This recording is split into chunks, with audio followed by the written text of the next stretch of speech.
சரவண பவ அப்படின்னு நாம உச்சரித்தால் அனைத்தும் நமக்கு வசீகரமாக மாறும். ரஹன பவச அப்படின்னு உச்சரித்தால் செல்வமும் செல்வாக்கும் நம்மிடத்திலே கூடும்.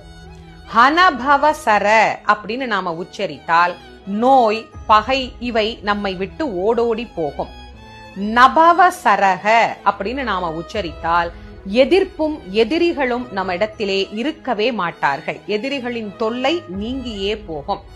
பவ சரஹன அப்படின்னு உச்சரித்தால் அனைத்து உயிர்களாலும் விரும்பப்படும் உயிராக நாம் மாறுவோம். வசரஹனப அப்படின்னு நாம உச்சரித்தால் எதிரிகளின் சதி, அவர்கள் தரும் தீமை இவை அனைத்தும் செயலற்று போகும். சரவண பவன்னு நேரா சொன்னா ஒரு பலன் நமக்கு கிடைக்கும். அதையே ஒவ்வொரு எழுத்தையும் மாத்தி மாத்தி மாத்தி மாத்தி சொல்லும் போது இவ்வளவு பலன் நமக்கு கிடைக்குதா? உண்மையிலேயே கிடைக்கும்.